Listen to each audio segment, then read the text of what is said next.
এখন আমি আলোচনা করব যে কলকাতার ফ্যাসিবাদ ও কবিতা বিরোধিতা। কলকাতার কবিতার বিরোধিতা ও ফ্যাসিবাদ। তাহলে কলকাতা জিনিসটা কি, এটা আমাদের বুঝতে হবে। কলকাতা হলো গিয়া যে জার্মান, এই যে ইটালির ফ্যাসিবাদকে যদি আমরা, এই পৃথিবীতে প্রথম ফ্যাসিবাদ আসে ইটালিতে, মুসোলিনি এটার জন্মদাতা। কিন্তু মুসোলিনি খুব ভেরি মাছ নিঃস্ব দ্বারা প্রভাবিত ছিল, যে হিটলারও যার হিটলারের গুরু যা, মুসোলিনি গৃহতা। এবং দ্বিতীয় বিশ্বযুদ্ধে কিন্তু হিটলার আর মুসোলিনি একত্রে কাজ করেছে। মুসোলিনি এসছে 1922 সালে, হিটলার এসছে 1933 সালে, 11 বছর পরে। তাহলে এই জিনিসটা বুঝতে হবে যে 1922 থেকে 1933-এর মধ্যে যে এই জার্মানিতে ফ্যাসিবাদটা গ্রো করেছে। তো ফ্যাসিবাদটা জার্মানি কিন্তু উপযুক্ত সয়েল ছিল না, উপযুক্ত সয়েল ছিল ইটালি। তাহলে ইটালিকে বুঝতে গেলে আমাদের গ্রিক ফিলোসফি বুঝতে হবে। গ্রিক ফিলোসফি থেকে কিন্তু ইটালিতে ফ্যাসিবাদটা এসেছিল। প্লেটোবাদী কিন্তু এই সিজারের জন্ম দেয়, এবং সিজারই কিন্তু পরবর্তীতে এই ফ্যাসিবাদের জন্ম দেয়। এবং ইংল্যান্ডের গণতন্ত্র কিন্তু সিজারকে ঘৃণা করে আসছে। তারা কিন্তু ব্রুটাসকে ভালোবেসেছে। ইংল্যান্ডের যে শেক্সপিয়ার, তিনি ব্রুটাসকে শ্রেষ্ঠ রোমান বলেছেন, সিজারকে না। দেশ দখল করলেই একজন এক দেশের হয়ে আরেক দেশ দখল করলেই সে দেশের শ্রেষ্ঠ নাগরিক হয় না। সিজার ইটালির হয়ে ইটালিতে স্টেবিলিটি এনেছিল, কিন্তু ইটালি গণতন্ত্রকে হত্যা করেছিল। তাহলে এই জিনিসটা আমাদের বুঝতে হবে যে গণতন্ত্র আর সাম্রাজ্যবাদ এক জিনিস না। অনেক ক্ষেত্রে গণতন্ত্র সাম্রাজ্যবাদের বিরোধিতা করে, সাম্রাজ্যবাদ গণতন্ত্রের বিরোধিতা করে, যেটা ইটালিতে হয়েছে। ইটালি যখন রোম যখন সাম্রাজ্য হিসাবে প্রতিষ্ঠিত হলো, তখন কিন্তু সে গণতান্ত্রিক চরিত্র হারিয়ে ফেললো। যেমন সিজার রোমান সাম্রাজ্যকে অনেক পৃথিবীতে বড় করেছিল, কিন্তু আবার সে কী করলো, গণতন্ত্রকে হত্যা করে ফেললো। সে ক্রস দ্য রিবিকন। কিন্তু আমরা দেখবো যে ইংল্যান্ড পৃথিবীর বিরাট সাম্রাজ্য তৈরি করলো, কিন্তু ইংল্যান্ডের নিজের গণতন্ত্র কোনোদিন হারায়নি। কী জন্য হারায়নি? সেটা হলো গিয়া যে ইংল্যান্ডের গণতন্ত্র হলো গিয়া পৃথিবীর শ্রেষ্ঠ গণতন্ত্র। ইংল্যান্ডের গণতন্ত্র হলো পৃথিবীর শ্রেষ্ঠ গণতন্ত্র। কীভাবে হলো না, ইংল্যান্ডের গণতন্ত্রকে শ্রেষ্ঠ গণতন্ত্র আছে, সেটা আমেরিকান গণতন্ত্র। তো ইংল্যান্ডের গণতন্ত্র থেকে আমেরিকান গণতন্ত্র কোন দিকে বেটার, সেইগুলো কিন্তু আমি আলোচনাও করেছি। কিন্তু ইংল্যান্ডের গণতন্ত্র জিনিসটা যদি আমরা বুঝতে হয়, তাহলে আমাদের মানে ইটালির ফ্যাসিবাদকে বুঝতে হবে। ইটালির ফ্যাসিবাদ কিন্তু প্লেটো থেকে আসা। তো প্লেটোর সাথে ইসলামের দ্বন্দ্বটা কোথায়? যে এখন আমাদের বুঝতে হবে যে এই ইটালির ফ্যাসিবাদকে বুঝতে গেলে যেমন নিটশেকে বোঝা লাগে, তেমনি বাংলাদেশের যে হাসিনার ফ্যাসিবাদ বা শেখ মুজিবের ফ্যাসিবাদ, এগুলোকে বুঝতে গেলে আমাদের কি করতে হবে? এই হাসিনার ফ্যাসিবাদকে বুঝতে গেলে আমাদেরকে এই নাম কি বলে, কলকাতার যে কবিতা বিরোধিতা, গ্রিক দর্শনের ভালোবাসা, এই জিনিসগুলোকে আমাদের বুঝতে হবে। তাহলে গ্রিক দর্শনের সাথে ইসলামের কবিতার অনেক পার্থক্য আছে, ইরানের কবিতার পার্থক্য আছে। যেমন ইরানের কবিতাগুলো যে সাদি, রুমি, জামি, আনভারি, তারপরে ফেরদৌসি, এরা হলো প্রচণ্ড গণতান্ত্রিক। এবং এই রুমি কিন্তু আমেরিকাতে সবচেয়ে বেশি, কার বই সবচেয়ে বেশি চলে, সেটা হলো আমেরিকাতে, সেটা হলো মাওলানা রুমির বই। তাহলে এই জিনিসটা আমাদের বুঝতে হবে যে আমেরিকার গণতন্ত্রের পিছনে ইসলামের কবিতার ভূমিকা আছে। আর বাংলাদেশের ফ্যাসিবাদের বিরুদ্ধে এই কলকাতার যে বাংলাদেশের যে হাসিনার যে ফ্যাসিবাদ, এতে রবীন্দ্রপ্রীতি আছে। রবীন্দ্রনাথ কিন্তু ইরানকে প্রচণ্ড ঘৃণা করতেন, এবং তিনি যে একটা ছোট গল্প লিখেছেন, সে ছোট গল্পটার নাম কি, এই হলো গিয়া এই ক্ষুদিত পাষাণ। এখানে কিন্তু ইরানের বিরোধিতা আছে। ইরানকে মানুষকে অ্যাবনর্মাল করে দেয়, পাগল করে দেয়, এ ধরনের একটা উদ্ভট প্রকল্প তার ওই ইসের মধ্যে আছে। এবং অবনীন্দ্রনাথ ঠাকুর ছিলেন রবীন্দ্রনাথের আত্মীয়, এবং অবনীন্দ্রনাথ ঠাকুরও কিন্তু ইরানকে প্রচণ্ড ঘৃণা করতেন। তাহলে অবনীন্দ্রনাথ বা প্রমোদ চৌধুরী বা এই বঙ্কিম, এদের কিন্তু ইরান বিদ্বেষ প্রচণ্ডভাবেই কাজ করেছে। আমরা অনেকেই খেয়াল করব, অনেকেই কিন্তু কবিতা দিয়ে শুরু করেছেন, কিন্তু পরবর্তীতে তারা নিজেরাই কবিতাকে ঘৃণা করেছেন। যেমন রবীন্দ্রনাথ নিজেকে কবি বলতেন, এবং নিজেকেও প্রচণ্ডভাবে ছোট করেছেন বিভিন্ন জায়গায়। তাহলে রবীন্দ্রনাথ কাকে বড় করেছেন? রবীন্দ্রনাথ সবসময় গ্রিসকে বড় করেছেন, ইংল্যান্ডকে বড় করেছেন। কিন্তু আসলে বড় হলো গিয়া এই ইরান এবং জার্মানি। তো ইরান এবং জার্মানি এরা কোন দিক থেকে বড়? ইরান এবং জার্মানি দুইটা দিক কবিতাকে শ্রেষ্ঠ বলা হয়েছে। যেমন এই জার্মানি শ্রেষ্ঠ কবি গেটে বলেছেন, পৃথিবীর সমস্ত সমস্যার সমাধান করতে পারে সেটা হলো গিয়া গেটে। তাহলে গেটের জিনিসটা আমাদের যদি বুঝতে হয়, তাহলে আমাদেরকে বুঝতে হবে যে এই কবিতাকে বুঝতে হবে, এবং এই যে বাংলাদেশে যেমন একটা 17 থেকে 19 বছরের একটা ছেলে, সে বললো যে আমি ওই কী বলে পুলিশের থানা আমি জ্বালিয়ে দিয়েছিলাম। তাহলে এই যে একটা অল্প বয়সী মানুষ কিন্তু একটা কারণ ওই সময় তো অনেক ইয়াং ছেলে পেলে তারা মানে 1-1.5 বছর আগে যে এই 24-এর যে গণভ্যুত্থান হলো, সেইখানে কিন্তু ইয়াং ছেলেরা রাস্তায় নেমেছে, পুলিশের এই থানাতে আগুন দিয়েছে, এটা তো সত্যি কথাই। কিন্তু এটা কিন্তু অনেক ম্যাচিউরড লোকেরা এটা স্বীকার করেনি, কারণ তাহলে পুলিশরা যায় তাদেরকে ধরে নিবে। কিন্তু কিন্তু এই দেখা যাচ্ছে ইয়াং ছেলেদের অত বুদ্ধি বিবেচনা কাজ করে না, তারা স্বীকার করে ফেলে। তো ঠিক সেরকমই একটা কিশোর কবি ছিল বাংলাদেশে, সেই কিশোর কবির নাম হলো গিয়া প্রচণ্ড বিখ্যাত কিশোর কবি, তার নাম হলো সুকান্ত ভট্টাচার্য। তিনি 21 বছর বয়সে মারা যান। দেখা যাচ্ছে যে তিনি 17 বছর থেকে 21 বছর, এই 4 বছর 17, 18, 19, 20, 21 এরকম 4-5 বছর ধরে কবিতা লিখে আজও বাংলাদেশে অত্যন্ত জনপ্রিয় সুকান্ত ভট্টাচার্য। তার একটা কবিতা আছে যে কবিতা তোমায় আজকে দিলেন চিঠি, প্রয়োজন নেই কবিতার স্নিগ্ধতা, কবিতা তোমায় আজকে দিলেন চিঠি, পূর্ণিমা চাঁদ যেন ঝলসান রুটি, কি প্রয়োজন নেই কবিতা স্নিগ্ধতা, কবিতা তোমায় আজকে দিলেন ছুটি, কি গদ্যের কঠোর হাতুড়িকে আজ হানো, হ্যাঁ, তো এই যে নাম কি বলে পূর্ণিমা চাঁদ যেন জলসানোর উঠি। তাহলে এই মানে কি কবিতাকে বলছে স্নিগ্ধ, জীবনের অনুপযুক্ত। আসলে কি কবিতা জীবনের অনুপযুক্ত? তাহলে গেটে ঠিক না এই ঠিক, এই যে নাম কি বলে সুকান্ত, অবশ্যই গেটে ঠিক। গেটে বলছেন পৃথিবীর সমস্ত সমস্যা সমাধান করতে পারে কবিরা। তার মানে কি তিনি তাই বলে কি গ্রিক দর্শন পড়েননি? গেটে অবশ্যই গ্রিক দর্শন ভাজা ভাজা করে পড়েছিলেন, কিন্তু আর তার নিজের পৃথিবীতে মানে জার্মান পৃথিবী, সেখানে কিন্তু গ্রিক দর্শনের থেকে অনেক উন্নততর নাম কি বলে দার্শনিক এসে গেছে অলরেডি। কান্ট এসে গেছে, কাল্টের উল্টা দর্শন, ফিক্টেও এসে গেছে। যে ফিক্টেকে গেটে বলতেছেন বারবার, ফিক্টেকে গেটে কি বলছেন, ফিকটেকে গেটে বলতেছেন যে ফিকটেকে গেটে বলতেছেন একটা কথা, সেটা হলো গিয়া যে এই যে তুমি গোটা মানে জার্মানকে পৃথিবীর বুকে শ্রেষ্ঠ করে তুলতেছো।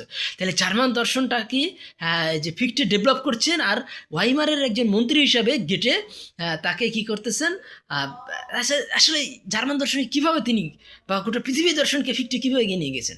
কারণ কান্ট সসীমের সাথে অসীমের বারবার তুলনা করতেছিলেন, ঠিক আছে? তাহলে অসীমকে তিনি বড় ধরেছেন আর সসীমকে ছোট ধরেছেন। কে ধরেছেন? কান্ট। আর এই ফিকটি কিন্তু উল্টা করতেছেন, ফিকটি করেছেন সসীম থেকে অসীমকে ধরার চেষ্টা করতেছেন।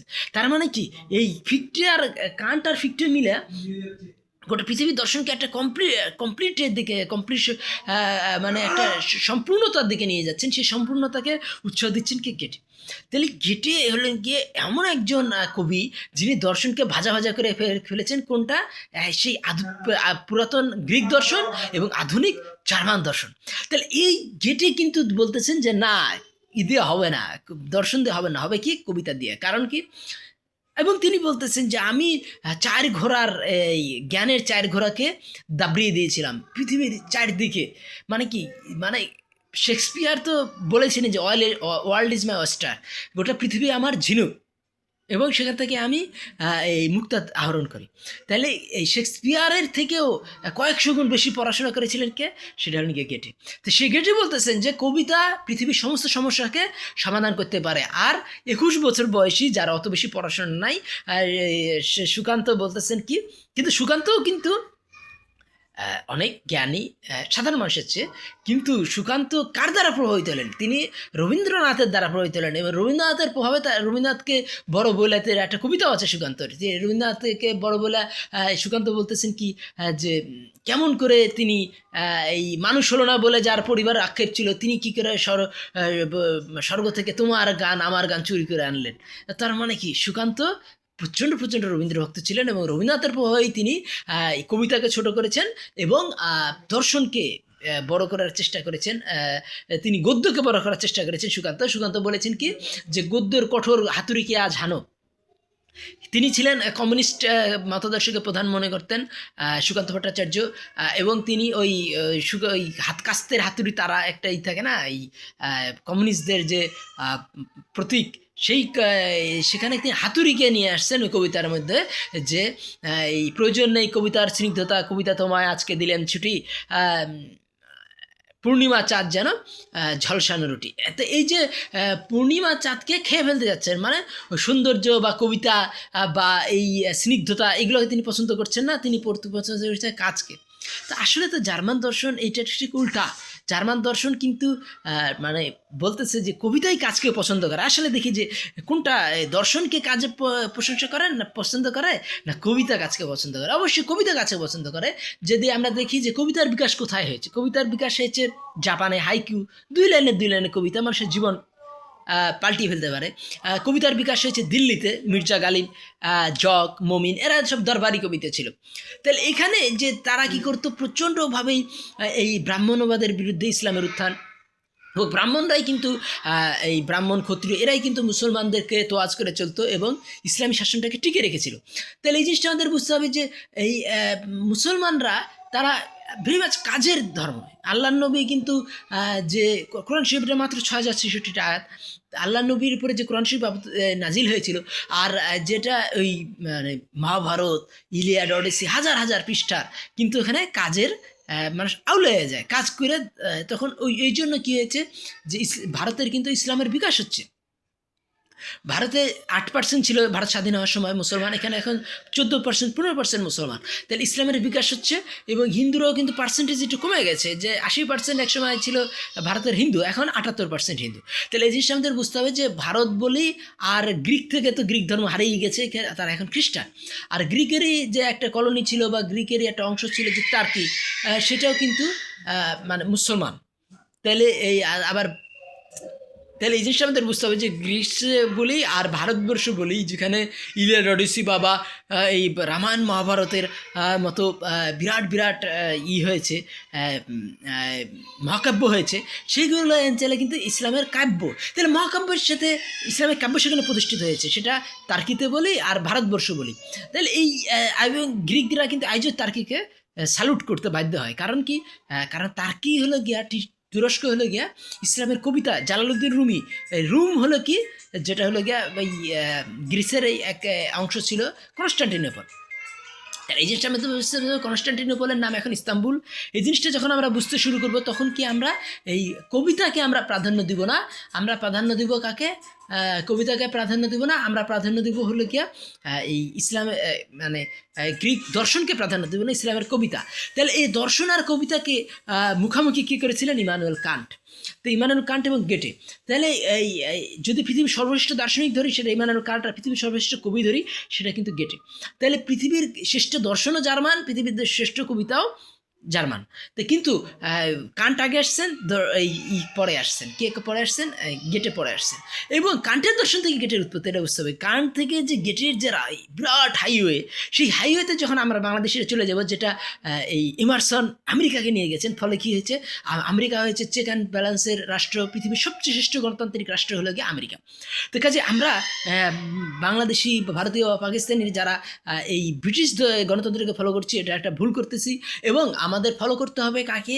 ফলো করতে হবে জার্মানিকে এবং আমেরিকাকে। যেখানে জার্মান দর্শন এবং আমেরিকার গণতন্ত্র আমরা নিব, তাহলে কি হবে? আমরা এই গেটের মতো আমরা এই কবিতার শ্রেষ্ঠত্বকে স্বীকার করব দর্শনের উপরে। এবং সেটা কান্ট্রিয়ান দর্শনটা কি? কান্ট্রিয়ান দর্শন হলো কাজের দর্শন। তিনি বলেছেন, কান্ট কি বলেছেন? যে কথা হলো বাতি, কাজ হলো সূর্য। আর কাজের কথা হলো হয় অল্প। তাহলে কথা কম, কাজ বেশি। এটা হলো জার্মান দর্শনের মূল সূত্র। আর কবিতাও কিন্তু ওইটাই। কবিতা হলো 2 লাইনের কবিতা, আপনি জীবনকে পাল্টে দিতে পারে।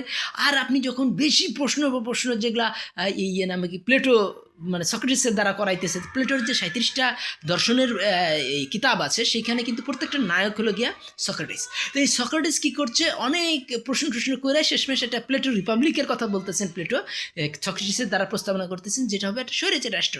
এই স্বৈরাচারী রাষ্ট্র কীরকম হবে? সেখানে কোনো বিরোধী দল থাকবে না, সেখানে সমস্ত কিছুই হবে কি এই নাম কি বলে, বিভিন্ন শ্রেণীর মানুষের দ্বারা নির্দিষ্ট হবে।